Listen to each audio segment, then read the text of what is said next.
I was first. This was my idea. Everyone else copied me.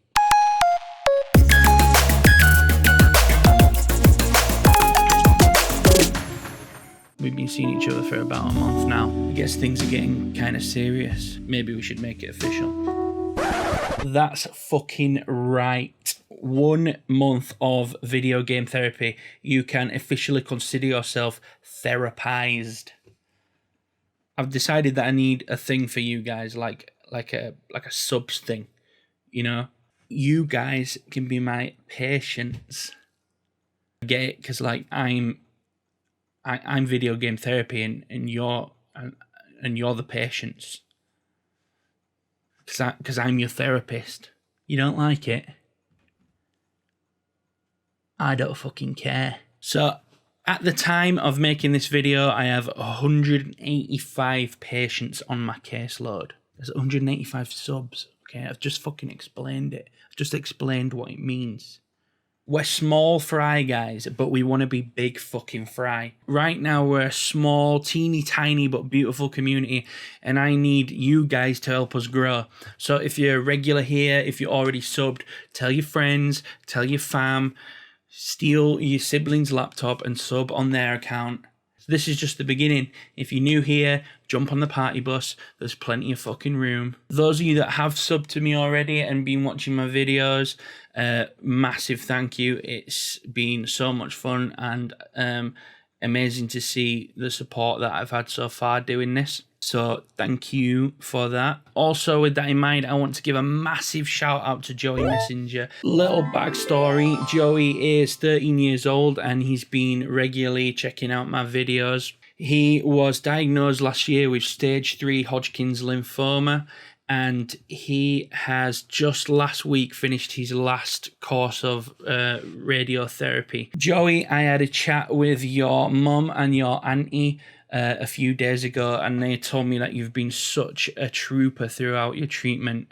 I feel actually honoured that someone like you is out there watching and enjoying the content that I'm putting out. I know we've never met, but honestly, I'm so proud of you, man. And when all this self-isolation business is over, maybe we could get together and you could school me on some of your favourite games. I hear that you play PS4. Solid choice, my friend. Solid choice. Anybody watching this video, let's show Joey some massive love in the comments section below. What a hero. So let's get into the meat of it then. I thought that we could take this opportunity to sort of review the last month in gaming. There's some stuff that you guys have been sending to me that you wanted me to talk about or that you thought I should check out.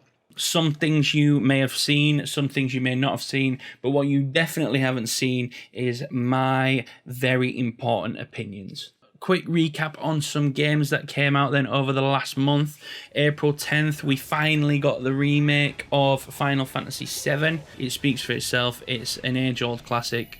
Buy it, play it. They've done such a good job for remaking it. We saw Fallout 76 get a huge expansion in Fallout 76 Wastelanders. I've not played it yet, but apparently they have finally included NPCs. Yes, that's the big selling point, NPCs. The thing that you would expect to be in an online multiplayer RPG from the start. If anyone has played it, let me know. Is it the update that the fans wanted? Does it do everything that it said it was going to do? Or is the game still a fucking broken wreckage? Final Fantasy VII wasn't the only remake that Square Enix dropped last month. The Mana series is a cult favourite for JRPG fans, and the 1995 original never actually got a Western release until last year when it came as part of the Collection of Mana bundle. However, 2 weeks ago we got a full ground-up remake of the original, bringing the 1995 classic into the modern era. If that's your thing, or if you're looking to get into the series, this might be a good place to start. SnowRunner came out. And apparently it's awesome if you're into truck sim games. I am not. A crazy one that slipped under my radar and I completely missed its release. Brought to my attention by Johnny Lucas was, of course, this hugely anticipated, legendary, all-new, side-scrolling street brawler, Jay and Silent Bob Mall Brawl. No, of course, I'm talking about Streets of Rage 4. It's been 26 years since the release of Streets of Rage 3, and Sega finally gave the go-ahead to Dotemu, Lizard Cube, and Guard Crush Games to develop the long-awaited sequel. Not entirely sure why it took 3 development teams to build this game. Anyway, from what I've been told and from the reviews I've checked out, it's fucking awesome. If you have Xbox Game Pass, it launched on there, so you can jump on there and play it right now, so that's cool. Fucking warm. It's warm in here. I can't even open the fucking window because my neighbours has chickens. Chickens fucking squawking out there. Cute though. Okay, let's talk about a big one from last month. This is the tragic tale of Naughty Dog and The Last of Us Part 2. Sometime last year, we were made aware that Naughty Dog were pushing back The Last of Us Part 2 release from February 2020 to May 2020. We weren't really given much context as to why they needed this extra time, but frustrating as it was, it's not uncommon for big studios like Naughty Dog to need a little bit of extra time when they're creating major projects like The Last of Us Part 2. But then early last month, we got another update from PlayStation this time, who said Sony Interactive Entertainment has made the difficult decision to delay the launch of The Last of Us 2 and Marvel's Iron Man VR until further notice. Logistically, the global crisis is preventing us from providing the launch experience our players deserve. Nothing like using a global crisis to dodge criticism. Unfortunately for them, they haven't really been able to avoid criticism. In an article published in March on Kotaku.com, Naughty Dog came under fire for its crunch culture. If you don't know what crunch is, it's this time period that's usually at the back end of development cycles in which employees of the development companies are working in overdrive to try and meet the publisher's deadline and get the game finished. This means long hours for employees and some questionable and morally shady expectations being put on employees by senior management. So apparently, of the 20 senior developers that worked on Uncharted 4, only 6 of them remain at the company. And because of the reputation that the company's built itself for working standards, they've found it difficult to replace those senior developers. So they've apparently compensated for this by employing lots of junior developers and outside contractors to help them get The Last of Us Part 2 over the finish line. It does make you wonder if they have the resources they need to finish this game to the quality that fans have come to expect from a Naughty Dog game, or if the reason for these delays are because Naughty Dog are just throwing as much shit as they can at this game and seeing what sticks. Apparently, over 70% of the people working on The Last of Us 2 joined the company since it started its development, and a lot of those are inexperienced, and you have to connect the dots, right? The reason for the delays is surely because they're struggling to get the game finished. But Naughty Dog's nightmare with this doesn't end there. Oh no. This is just the beginning. So shout out to Kev Corrigan, who first brought this information to me.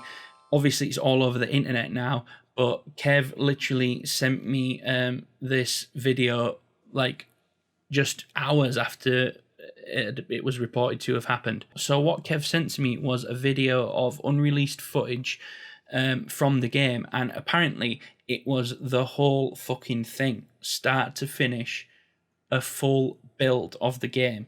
Apparently it was a build that was finished in February, but it obviously depicts the full plot line and the storyline, and that is out there now on the internet. Naughty Dog have been scrambling around to pull videos down and pull information down, but I guess if you search hard enough, you could probably find it still. I've not looked at it because I really don't want it spoiling for me. I'm excited to play the game. I've tried my best to stay away from it so far. I don't know anything, and I'm happy. Needless to say, this is less than ideal for a company releasing a story-driven game, or any game, let's be honest. And I do feel for those employees who've put their blood, sweat and tears into the game. But also, at the same time, I kind of almost feel like this is a lesson to be learnt for Naughty Dog and the way that they run things. It's clearly somebody who had access to the game in full. Apparently, PlayStation have confirmed that they found the leakers. They know who leaked it and they're dealing with it. That's all the information that we got on that. But here's the real scary thing. Just a few days after the leak surfaced on the internet, PlayStation announced a revised release date for the game, and it's just 3 weeks after the original planned release date, which they had cancelled because the game was to be postponed indefinitely. This is fucking bad. This is the kind of shit that gives me nightmares. Think about it. Naughty Dog and PlayStation were so sure that this game in its current form was not ready for release that they delayed the game indefinitely. They didn't even give us a time frame as to when we would expect to see it. That's how unfinished they considered this to be. It's clear to me that they just thought, oh shit, the intel is out there. The longer we leave this release, the more people are going to find out what the story is and be able to see footage of the gameplay. So let's just throw it out in its current form. I mean, this could be a real shame. This is how games like Jedi Fallen Order come to be. Next up, I want to talk to you about the Inside Xbox presentation that went by last week. I have already made it known that I am not down with the way that these big companies are announcing their next big products, or the way that they're going about announcing them so far anyway. And the latest Inside Xbox is just the next in line in what has to be some of the most underwhelming and borderline self-destructive press campaigns I've ever seen. Okay, so until this presentation, I would have said that Xbox were leading the race at the moment, mainly because Sony are seemingly ignoring the fact that they're supposed to be releasing a new console at the end of the year. All we've been given so far by them is a blog post about a controller and a headache. However, let's check this out then. This is what Xbox tweeted the day before their Inside Xbox conference. Tomorrow changes the game, or rather the games do the changing. Watch Inside Xbox from 8 AM PT for a first look at next generation gameplay for the Xbox Series X. They then went on to say that all the stuff that we would see on Inside Xbox was optimized for Series X. So, first look at next generation gameplay, right? Exciting stuff. The kind of thing that I have been jonesing for. They're going to show off what this thing can do. Don't be so naive. We're excited that we will begin unveiling gameplay from our studios starting in July. No. This is red flag number one for me. You don't lead with third-party stuff. You don't see Apple showing off their brand new phone and then in the next presentation them showing you some third-party headphones that work with the iPhone. They show you the AirPods because they want to show what products they have built that are optimized for use with the iPhone, and that will get the best results out of what the iPhone can do. These third-party devs that are building games for the Series X, how long do you think they've had dev kits? A year maybe, right?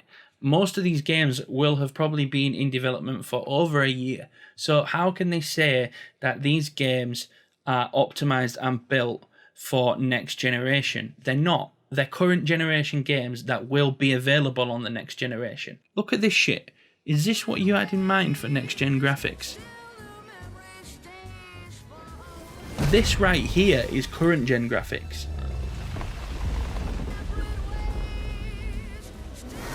Are you fucking kidding me? This doesn't count as showing next-gen gameplay. One, because these are not built specifically for next generation. And two, because this isn't fucking gameplay.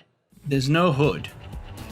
There's no section of gameplay showing true graphics and mechanics. These are trailers, man. Where's the gameplay here? This must be that game that we've all been crying out for, where you just move a camera around and make a creepy trailer. The only game they showed that could kind of be passed off as gameplay is this one.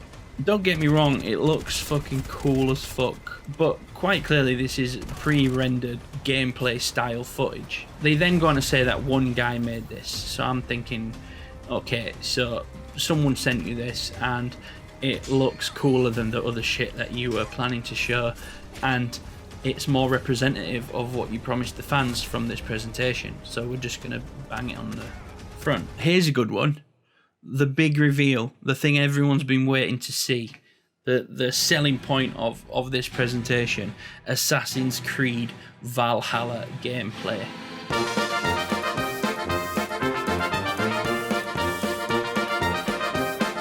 Where's the fucking gameplay?